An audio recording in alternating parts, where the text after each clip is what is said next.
você que acessou o nosso canal, esse vídeo. Eu sou Ana Prestes, sou socióloga, sou cientista política, analista internacional. Tenho escrito no último período umas notas internacionais. Essa é uma coluna que está em vários blogs, vários sites, também leva o nome de Olho no Mundo. Enfim, é uma forma de olhar para a cena internacional, para os fatos internacionais, dialogar a partir da nossa realidade, da nossa política. Então, semanalmente vou aqui fazer alguns comentários sobre os principais temas da semana. Essa semana do 1º de maio, historicamente o 1º de maio é uma data muito forte internacionalmente. Trabalhadoras, trabalhadores, movimentos populares em todo o mundo saem às ruas com suas reivindicações de acordo com o contexto de cada país. Não foi diferente, nós tivemos aí manifestações com confrontos em vários países do mundo, entre eles a França, a própria Venezuela, que eu vou falar daqui a pouco, que tem uma conjuntura específica bastante importante, mas foi também uma semana que começou com os resultados eleitorais da eleição da Espanha. A eleição parlamentar na Espanha, que foi de surpresa, foi surpreendente em uma certa medida a vitória do Partido Socialista Espanhol, do PSOE, do hoje primeiro-ministro Pedro Sánchez, que conquistou aí 123 cadeiras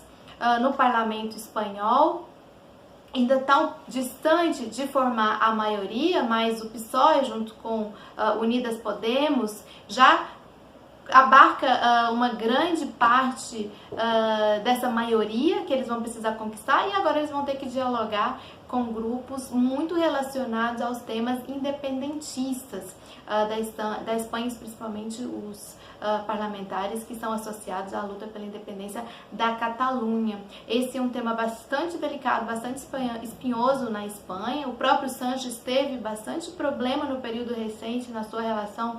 com estes movimentos. Mas é interessante que o PSOE tenha saído com uma maioria nessa eleição. É interessante também observar que o Partido Popular, um partido tradicional da direita espanhola, caiu bastante na sua votação, foi expressiva a queda. E um partido da ultradireita, o Vox, que projetava-se que conquistasse 60 cadeiras, obteve pouco mais de 20 cadeiras, 23 cadeiras, o que foi ao mesmo tempo um alerta de que avança a ultradireita na Europa, mas também uma demonstração de que eles não vieram tão fortes quanto parecia que viriam. Ainda falando sobre os fatos dessa semana,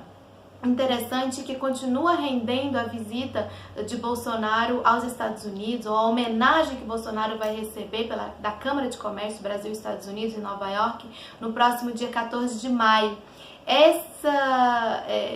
homenagem que ele vai receber, ele já rendeu alguns comentários de políticos norte-americanos, entre eles o prefeito de Nova York, já rendeu recusas de possíveis sedes do encontro, como o Museu de História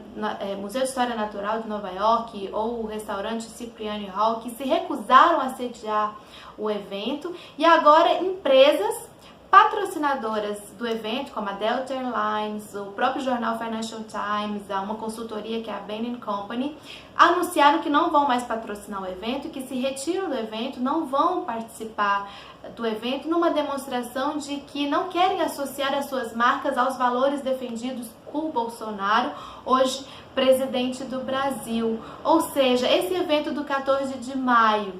que é um evento anual, já acontece há mais de 50 anos nos Estados Unidos, sempre homenageia um brasileiro e um norte-americano, uma brasileira e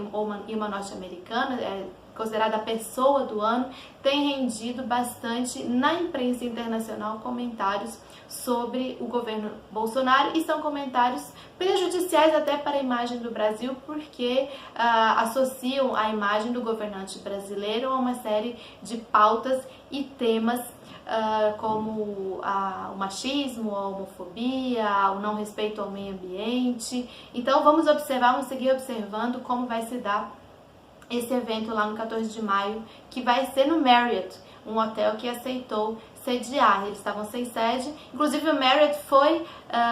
questionado, mas vocês vão sediar um evento com o Bolsonaro? E eles trataram de se explicar, tá na imprensa americana, dizendo que não tem nada a ver com os nossos valores, nós temos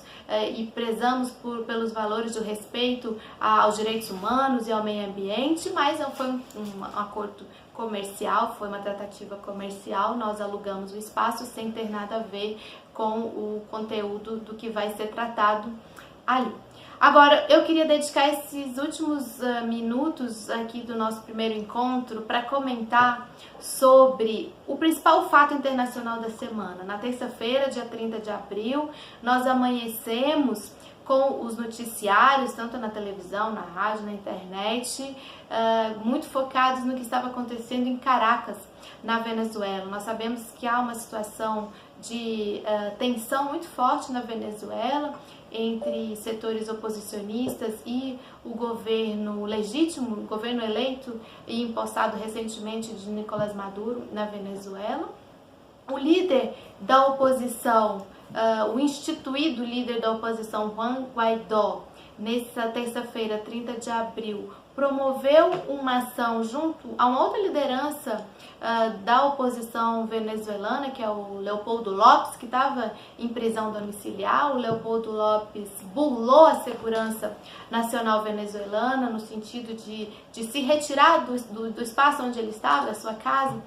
em situação de prisão domiciliar, se juntou a Guaidó, eles se dirigiram para uma base militar importante de Caracas, que é a base militar Francisco Miranda, mas que é conhecida como a base militar La Carlota. Ali em frente à base, junto com alguns militares, eles anunciaram ao mundo, via vídeo, via Twitter, que estava acontecendo uma sublevação na base, conclamando a população para o que eles chamaram da fase final da Operação Libertad, ou da Operação Liberdade. Aos poucos, já nas primeiras horas da manhã, começou a própria imprensa internacional e o noticiário e os veículos oficiais de comunicação do governo venezuelano, tanto o ministro da Defesa, o Padrino López, como os ministros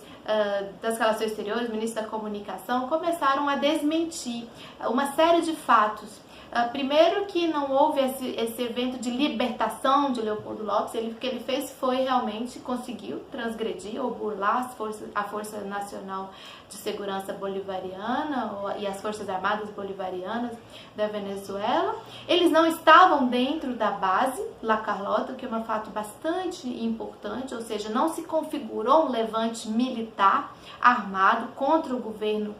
Maduro. Não houve nenhuma movimentação irregular nas fronteiras, inclusive aqui no Brasil nós acompanhamos a cobertura da imprensa brasileira na fronteira com Roraima, e era muito interessante notar que os repórteres diziam: não há nenhum militar com a faixa azul no braço, ou seja, a faixa azul que simboliza aqueles militares que hipoteticamente estariam desertando ou se voltando contra o seu próprio governo. O que fica muito claro desse episódio é que, mais uma vez, um líder autoproclamado, legitimado mais pelas forças externas, por Estados Unidos, Grupo de Lima, ele se anuncia como um grande líder da oposição venezuelana. Isso não se configura na prática, nem na sua capacidade de mobilização. Ontem, no 1º de maio, não houve nada de extraordinário no sentido de maior mobilização. Houve sim tensão, houve sim confronto, houve sim presos decorrentes dos confrontos e uma série de coisas, mas ainda não se configurou aquilo que eles chamam de um grande levantamento popular contra o governo. Na verdade, o que se tem são encontros e manifestações e protestos de ambos os grupos, tanto dos grupos apoiadores de Maduro como dos grupos apoiadores da oposição, mas nada que configure aquilo que eles tentam vender como um fato consumado. É surpreendente pensar que um líder, que se diz líder popular, afronte as Forças Armadas do seu próprio país, que ele peça intervenção militar contra o seu próprio país, ou seja, contra o seu próprio povo e vai cada vez mais sendo desacreditado. Inclusive, é uma análise que eu faço de que trazer o Leopoldo Lopes é tentar consolidar um pouco a imagem de Guaidó, que está bastante desgastada no último período. Percebemos cada vez mais que é mais uma atitude externa, no sentido de desestabilizar a política, o governo, mais ainda a economia, que já está fragilizada ali do povo venezuelano. É importante notar também que é uma forma de confrontação entre o governo dos Estados Unidos e a própria Rússia. O governo dos Estados Unidos tem falado, inclusive John Bolton, o conselheiro de segurança da Casa Branca, falou ontem no Jardim da Casa Branca, aqui é o nosso hemisfério, no sentido de dizer que é um hemisfério dos Estados Unidos, ou seja, reivindicando seu papel, inclusive, de autoridade frente ao que a gente chama aí de quintal dos Estados Unidos, que seria a América Latina, e dizendo que a Rússia então não poderia interferir. Então, nós percebemos que a Venezuela vai se configurando cada vez mais como um palco, na verdade, de uma disputa, de um embate muito maior de forças e de potências que estão se confrontando, Estados Unidos com Rússia, com China. E o Brasil, para fechar um pouco com isso, acaba ficando, a partir de um governo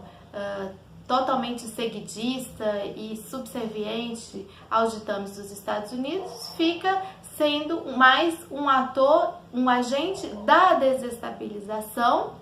Felizmente nós temos no Brasil o bom senso em grande parte das nossas forças armadas, no sentido de anunciar de que o Brasil não entraria em uma aventura militar, não faria uma intervenção militar, mas nós também temos governantes bastante imprevisíveis, como o próprio presidente Bolsonaro, o seu filho Eduardo Bolsonaro, que hoje é presidente da Comissão de Relações Exteriores e Defesa Nacional na Câmara dos Deputados e que faz às vezes de um chanceler paralelo, o próprio Ernesto Araújo, que é chanceler e que insistem na desestabilização, na tentativa de colocar o Brasil como um país intervencionista contra toda a nossa tradição, contra toda a nossa cultura de diálogo, de moderação, de tolerância. Então a gente vai continuar acompanhando a evolução da crise na Venezuela. Diariamente eu escrevo notas internacionais, como me referi aqui no começo, tanto para a revista Fórum como para a Ópera Mundi, Portal Vermelho. No Portal Vermelho a minha coluna está como De Olho no Mundo, no blog do Cafezinho, no Correio Brasil Central, ou seja, uma série de veículos que publicam essas notas em que nós vamos acompanhando a evolução dos principais temas internacionais. Obrigada pela atenção e eu fico disponível para quem quiser perguntar, questionar, sugerir, discordar a partir desse canal.